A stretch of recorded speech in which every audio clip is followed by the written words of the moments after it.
Welcome, everyone. This is your last class before your break. Anybody got some plans? Anything fun happening? You have an interview. Well, that sounds pretty exciting. Very good. Well, I hope it goes well. I'm sure some of you do have interviews. Anyone have an interview with me? Okay, well, we will see you next week. But everything's prepared, and it's going to be a busy week. So I hope you don't mind that I decided I had the power to actually switch the order of our class. So I thought, why don't I just do the interview section this week? And oops, come on in, just up north. And then when you come back from your break, we will do lesson 6 instead, which is on networking, which is a really important one. So if you can at all, try not to miss that. It's really good practice. So for that reason, I wanted to let you know that when you come back from your break, there is no reflection due that week, okay?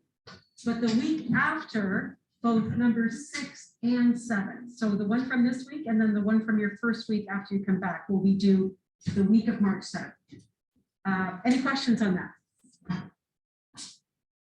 Clear? Clear? Okay. Good.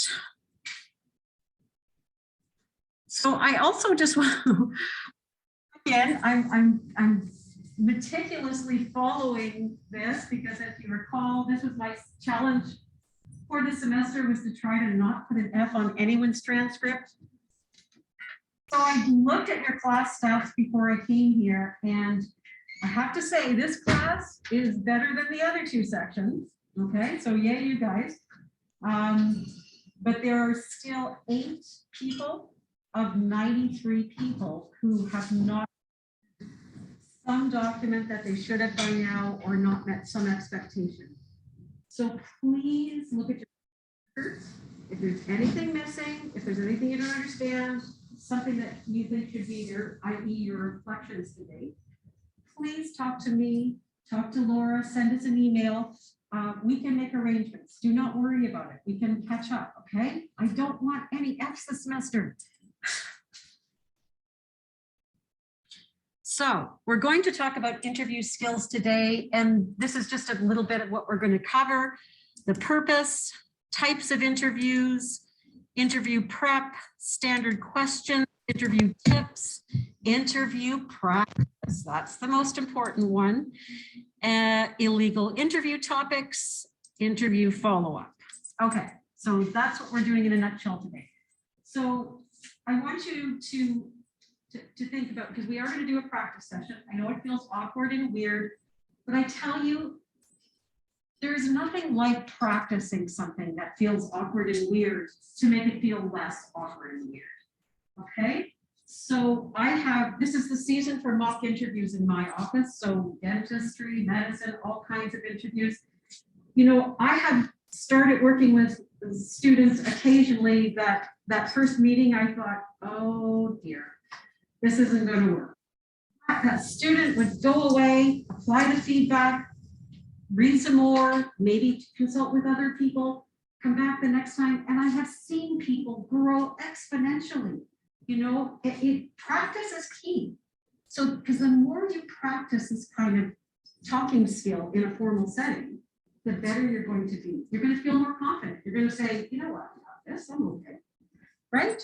So that's what I want for you guys. And just for anyone who has an interview next week for co-op,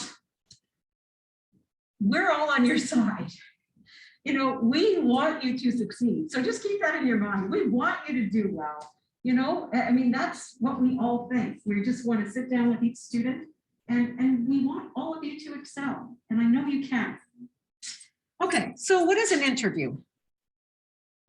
It's really a formal business meeting is what it is, a professional meeting. And just think, when you get that interview, just remember, they're about you, that they know, that they're already interested in. So it's yours to lose at this point in time, right? They want to see you. They've discovered something in your documents that you've given them.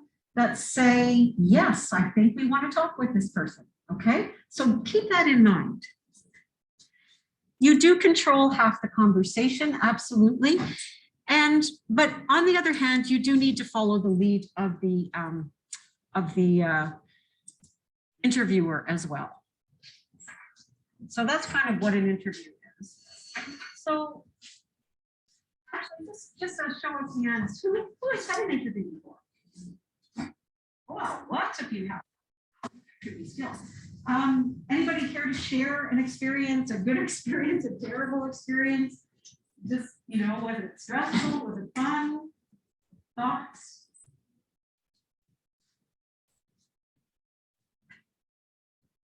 Okay, well, think about it a little bit. So what is the purpose? The purpose of an interview is to get to know you. Who are you? What do you do? How do you relate to people? It's about assessing fit. Do you fit in this role? Okay. And then it's to confirm the skills and strengths that the documents that you've submitted. It's to assess your communication skills. And this is thinking on your feet, making it up as you go along, being under stress and being able to articulate yourself clearly enough to get your point across, okay? Because our brain freezes. Trust me, I have had great interviews. I have had terrible interviews. And, you just don't know how it's going to go. So it's assessing the fit also between your documents and skill sets and the job that they're hiring for. And it's really to get a sense of your personality. Would you be a good match for the team? Okay. And I can't tell you how important this is, this personality piece. I mean, one person in a team can make a huge difference. I'll give you a really simple example. When I first came into the office, which is across the hall there, the person who was working at the front desk was a newly graduated life sciences student. She was planning on going to teachers college, which she actually has done now, and she's a teacher. But she was fun, she was cheerful, she was bubbly, she was funny, she didn't take herself too seriously. She was so helpful to students. We had a great time, we had laughs every and I just looked forward to her being a part of our team, right? But when she left, we kind of, substituted really quickly. We brought in someone who was quite serious. And not that there's anything wrong with being serious, but it's like solemn, serious. And it changed the whole feeling of the office.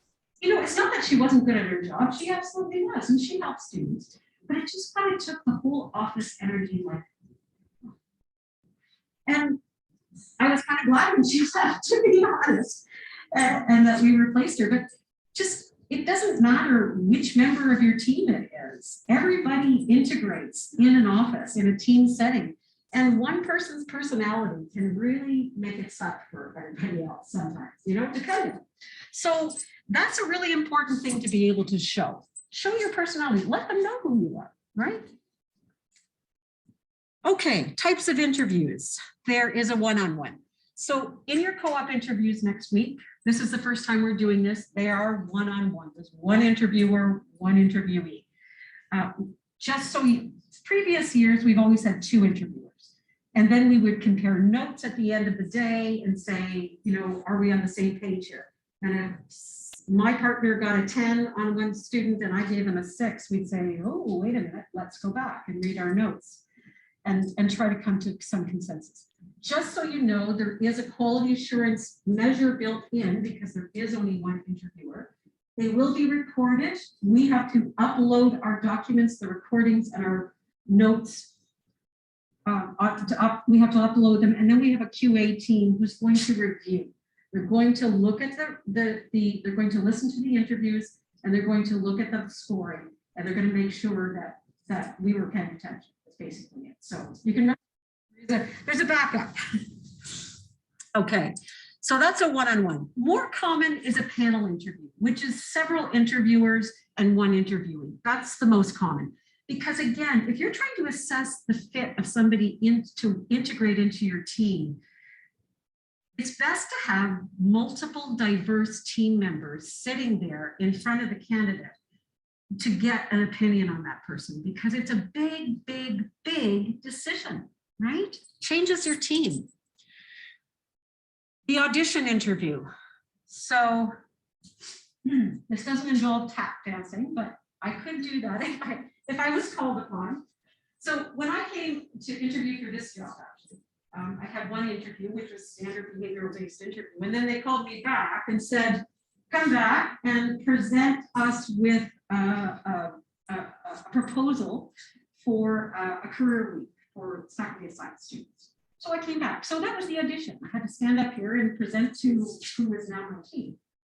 Okay, so those can happen. And sometimes it's really just to assess a skill, right? Group interview. Anybody had a group interview? That's multiple people with probably one interviewer. Yeah, you had one. How was that for you?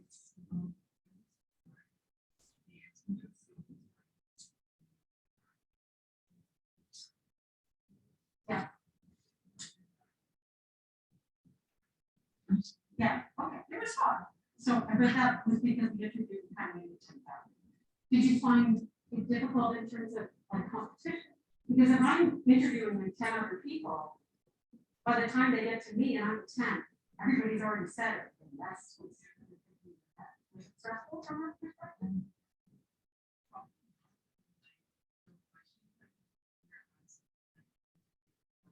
Oh, okay. Okay. So they were unique to you. Okay. So they were probably just assessing personality, communication skills. Yeah. Anyone else have a group interview? Yeah. What was yours like? It's pretty similar. It's yeah, a lot of the questions like everyone had answers. Yeah. So you have people saying like the same thing or like stuff. Exactly. Yeah. I have never had one myself, and I think it would be very stressful. I think that might be the most stressful interview, to be honest. Just trying to be unique in a sea of other people. Yeah. Okay, so another type of interview is telephone interview. Obviously, we do lots of those. The one thing I like about a telephone interview is that you can take notes because nobody can see you.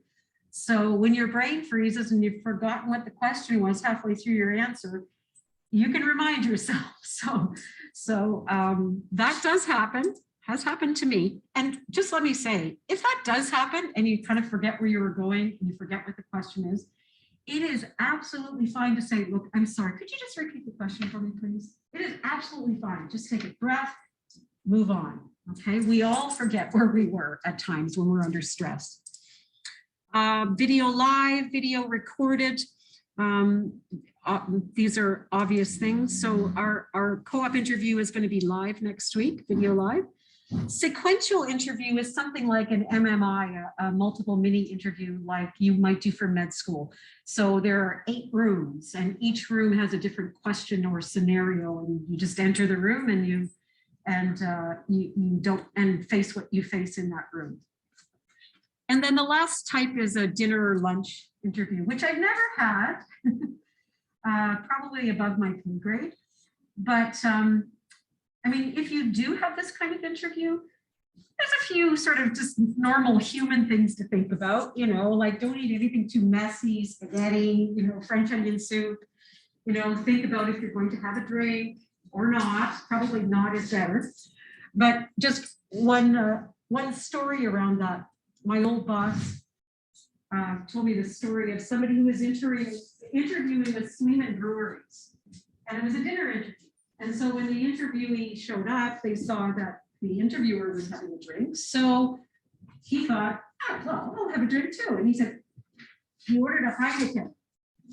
So he didn't get the job with Sleeman breweries, probably for that very reason. So just keep those little details in mind if you ever have the good fortune to have that kind of interview. So preparation. Preparation is key. Practice is also key, but so is preparation. Research the company, the position, organize your documents, get everything in front of you. If you think you might need references, you know, make sure you contact your references and have them ready. Anticipate questions based on the job description and have your stories ready. And by stories, I know it's a funny word to use. We're going to talk a little bit about that later. Prepare for technical questions. This does happen. So I'm going to guess it's probably in more technical areas like, comp sci, or, if you're an AFM, occasionally there are technical questions, or maybe the job requires you to be an expert in Excel, and maybe they'll give me an example of when you used, pivot tables in Excel, and I mean, they may ask you a question like that just to assess the depth of your knowledge in that software. So rehearsal is just key. Just as I said before, I have seen students get so much better just after a bit of practice and rehearsal. So plan, prepare, and practice. That's your 3 Ps for the day. So we've talked about this before, 21st century skills. I know that you guys have all kinds of skills. You've learned all sorts of things from your activities and classes. And I have every confidence that you would be a competent person and we would show you what you need to do in our office. On the other hand, these are the skills that we're really assessing in an interview, okay?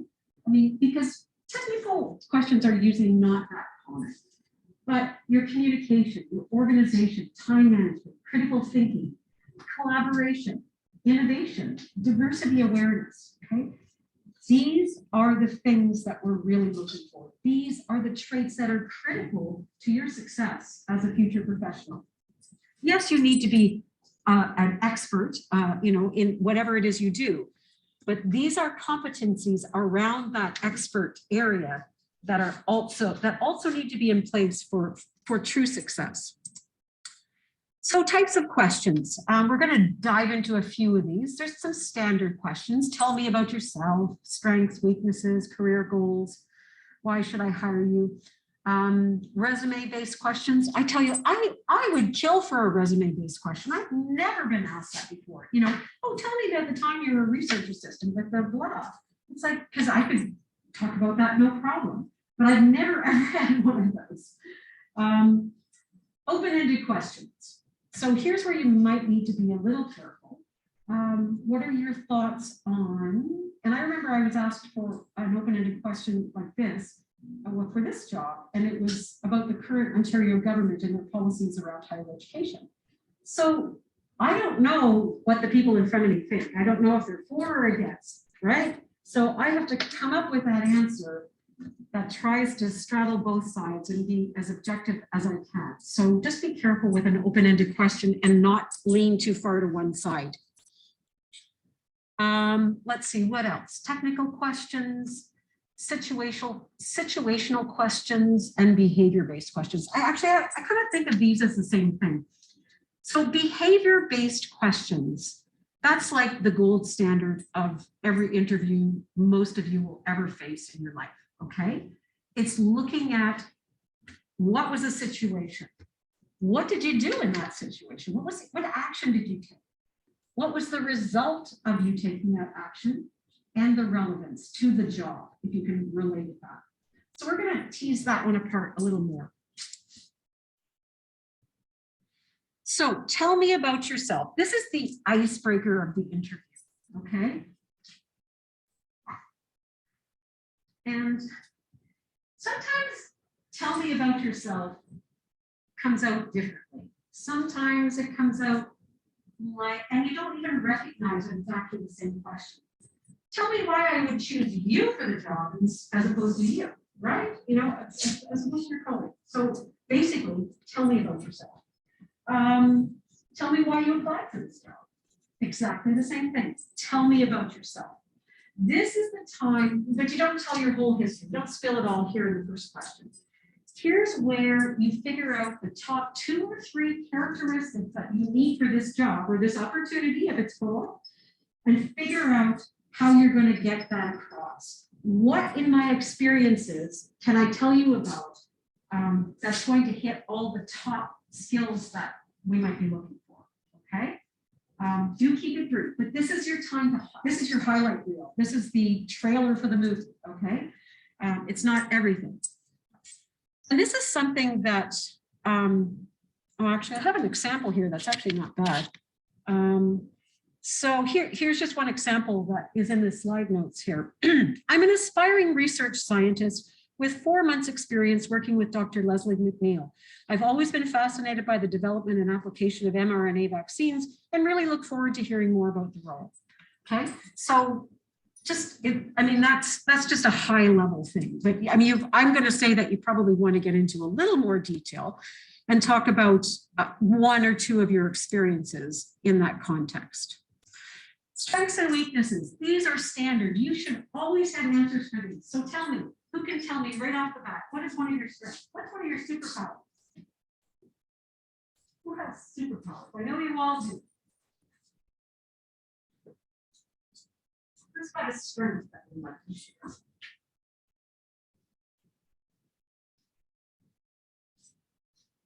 You don't have any strengths? I don't believe you. Come on. Yes, we have a volunteer doctor. I'm a hard worker. I'm very motivated and I'll do my best to get stuff done. Excellent.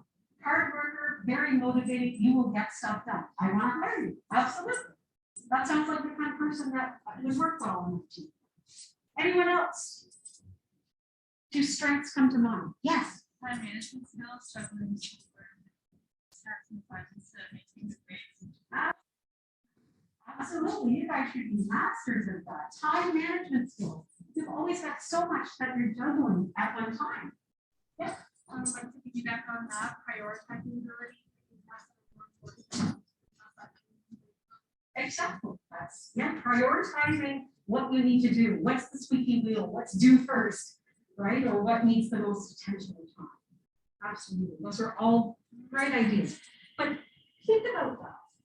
And don't be humble. I mean, think about it. Value yourself. I mean, what are your strengths? You should know that. You should be able to come up with 3 just like that. Anytime if somebody asks you. Okay, let's go to weaknesses. Who would like to share a weakness with me?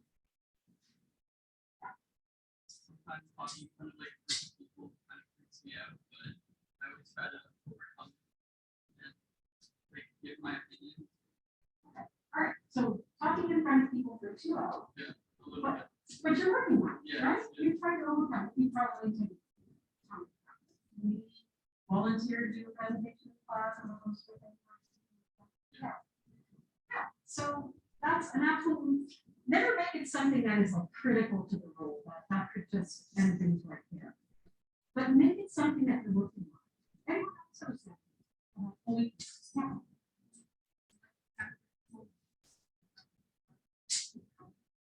Yeah.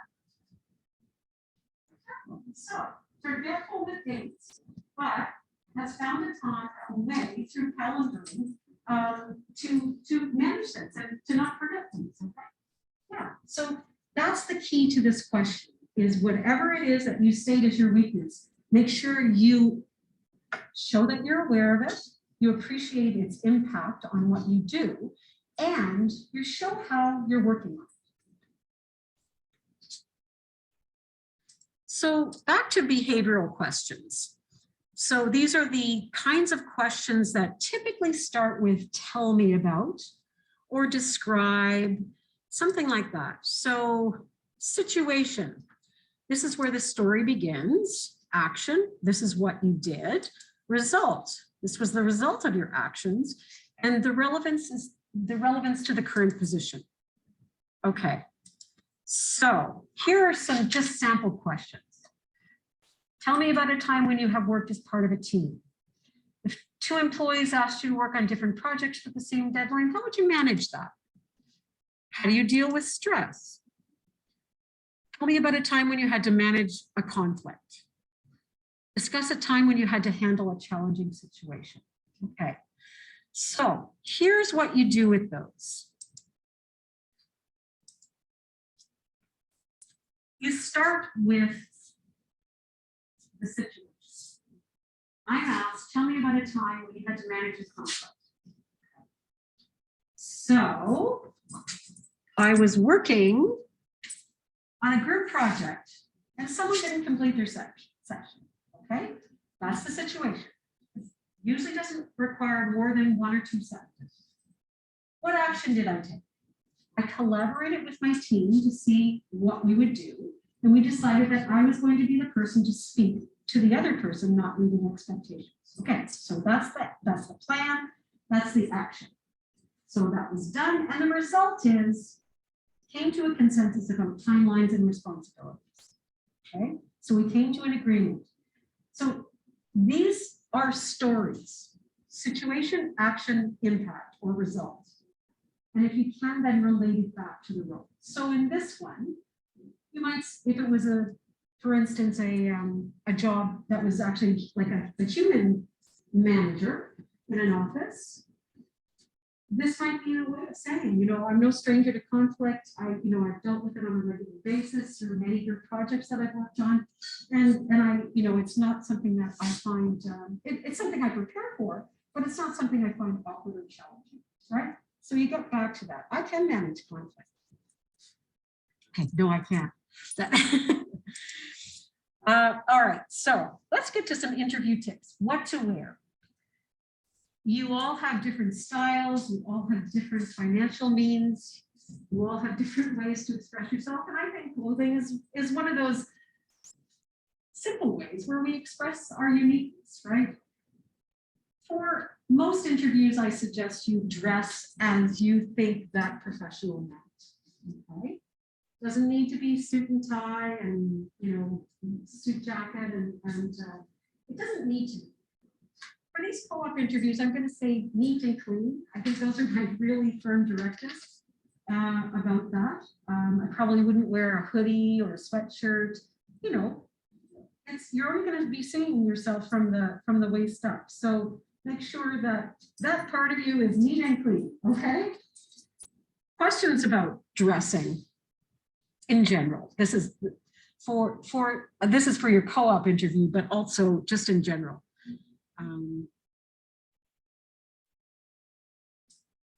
So, interview tips. Arriving. I don't know about you, but being late stresses me out, or not knowing where I'm going. So I over prepare when I need to someplace different. Yeah. So try to arrive a little early. Check your appearance. Make sure your skirt's not in your pantyhose, or you've got lipstick on your teeth, or mud on your shoes. Whatever it is, just check yourself over. Take a deep breath. If there's a reception, introduce yourself and why you're there. And then, wait patiently. I know it's nerve-wracking, but, it's good to just wait patiently. And this last point is something that I think is really critical. You may be assessed before you know it. And I'll give you one example of this. When I was working with a number of people on a program in bias and judgment in healthcare for Blue Shield California, one of the people on my team was a social worker who was in SARR. So because their whole healthcare system was based on care, connect, appreciate, respond, and empower patients, they wanted their whole staff to be careful, right? So they're very careful in their selection. So typically they would have 4 or 5 people that interviewee would encounter before they even got in the interview. It could be the receptionist. It might be the person who took your coat and gave you an orientation. It might be somebody who offered you coffee or water. But in this hiring practice, in this particular healthcare system, all of those people were a part of that decision-making process. So just remember, everybody you meet may have some input about whether you get selected or not. Okay, nerves are normal. Just, we all get stressed out with these kinds of things, and our brain is not at its best. It can freeze. Focus on your breathing, pause before you speak. If you can, think of it as a conversation. And I know you won't be able to do this in your co-op interviews, but I find one of my strategies to sort of calm myself down and get into the conversation mindset is I'll often, before we get settled and start the interview, I might say myself, oh my gosh, the driving was crazy today. Just say something about what's happening, or the office. just to try to take a little bit of control back and sort of set the stage for it feeling like a conversation. I mean, that's one technique that I use. Definitely show your confidence, and we can see that in your body language. So another interview tip, you need to ask questions. Okay, I need to think about this differently between the co-op interviews and other interviews. But in general, you asking questions show your enthusiasm for the job, okay? It shows your interest. It shows that, oh, I'm really curious about some things and I've got some gaps in my knowledge I'd really like to ask. You can allow the interviewer to make sure the interviewer has no reservations about you. And I remember asking that once in this job, and I asked them, I said, is there anything that I haven't told you today or talked about that you think is a bit of a red flag? And I remember my boss at the time said, she said, I just think it's weird that you never mentioned your Bachelor of Science. I'm like, oh, okay. So by asking that question, I found out what was missing for her in the story. And so, you know, I tried, never even thought it was so long ago. I tried to interweave that back into some of the questions. Determine the fit between you and the employer. It works both ways. You don't always want a job sometimes. And I have one example.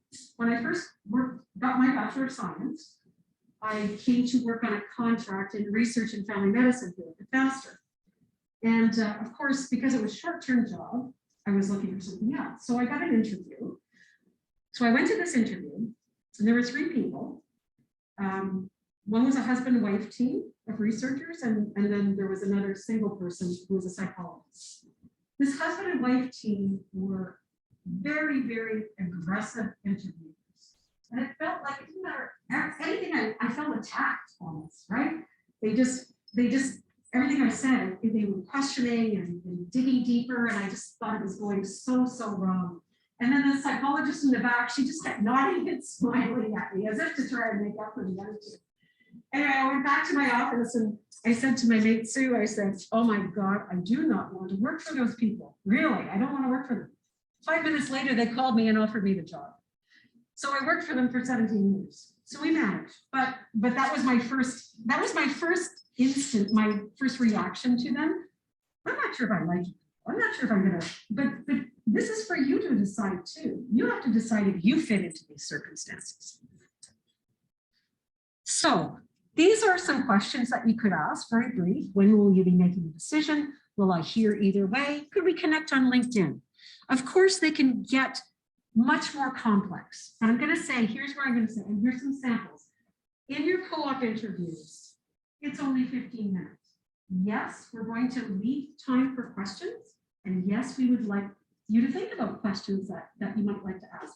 Just make sure that it doesn't require a 10-minute answer. Okay, make them brief questions, right? So think about that. It's an important thing to ask questions.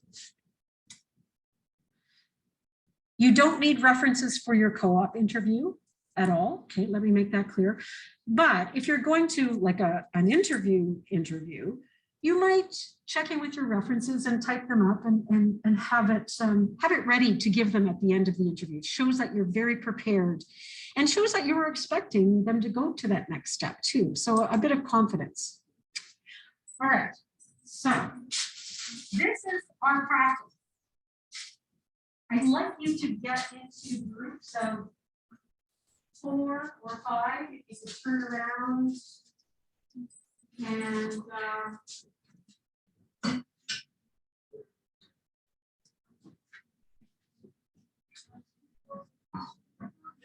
here's a small group to work.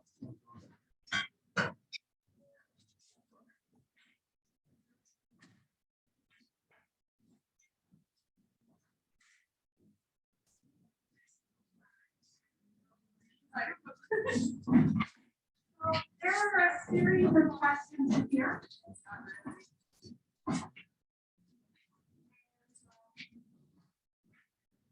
So we're going to take turns. One of you is going to be the interviewer. One of you is going to be the interviewee. And the others in your group will be observers. The observers have a very important role. They're to listen, they're to watch your body language. They're going to give you feedback. Well, how did it go? You know, is there anything you might have done differently? Okay, so the observers have a very important role here. And then once you go through one iteration, switch up roles and try to get through so that everybody has had a chance to at least answer one question. Questions about the process?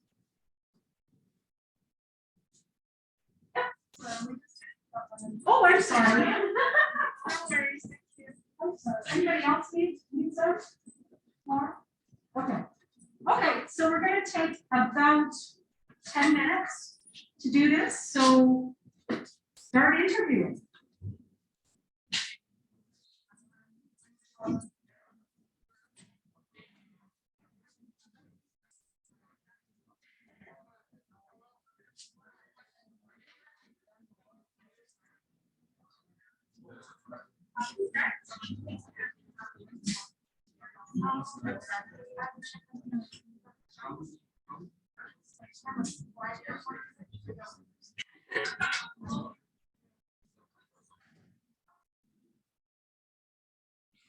Okay, so tell me about your experience, your interview experience. Anything surprise you?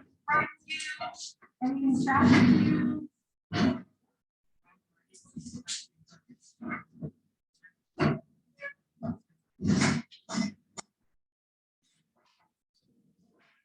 How hard it is to think on your feet and keep, and that's why it's really easy to say. As a learner, as an adult learner, and you are all adult learners, one rule of thumb is never ask more than one question at once. I tell you, I've had so many interviews where they've asked me like 3 or 4 things and the whole thing, and it's like, oh my God, I can't remember the first thing. I mean, that's just so not good practice. And I'm going to say some of the co-op questions have 2 parts. I'll try not to do the second part, actually, so I will say, because I think it can be said in one question. Just let you concentrate. Okay, other thoughts about this process? Were there questions, things that you had difficulty answering? I thought it was interesting that everybody else answers questions, like something I didn't think of, they answered in a different way. I was so interested. Yeah, see, you gain a new perspective because you wouldn't have thought of answering that way. Absolutely. Yeah. And that's what where practice helps too. You get ideas, right? Other thoughts about this? There are some questions that could like throw you off guard, like what type of animal would you want to be? That's not something I would think of. So what do you think they might be looking for with that kind of person? Something that isn't very common, I guess, that people, not a lot of people would say, and something that makes sense into your field, like owls are wise, or other animals that like help each other and have good qualities. Perfect. Exactly. Think about the qualities that you need for this purpose and try to come up with an animal that reflects that. Other thoughts? Challenges, things that were hard, things you find it easy? Did it feel weird? Yeah. Interesting question is asked, what do you describe coverage of land? Oh, So this makes do some creativity to describe that. yeah. How do you explain color to a person? That's hard. As to related the color to the emotional. So like color yellow is very bright and like highlight. So in your life. So I mean that's what you're creativity. You can extrapolate and align abstract concepts with something that somebody can imagine. Right. So yeah. I was kind of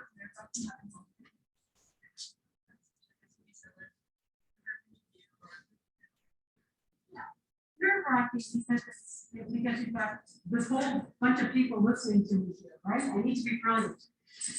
Okay, good. Thanks for doing that. And if you have an opportunity to practice, over the weekend, do so. But I will caution you, only do so with someone you feel safe with, that you won't, that you're confident that their feedback will be fair and balanced and that they won't destroy your confidence. That's the wrong thing to do.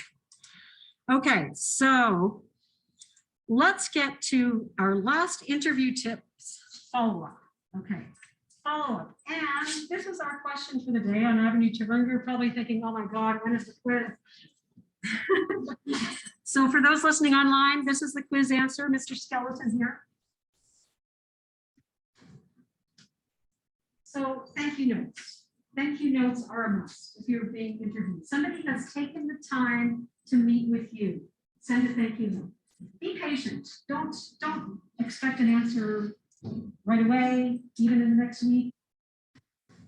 But if it's been a week or two, it is okay to email the hiring manager and say, hey, I just wanted to check in on that. Things happen. People go on vacation who are making the decision and you just don't know. It's okay to follow up.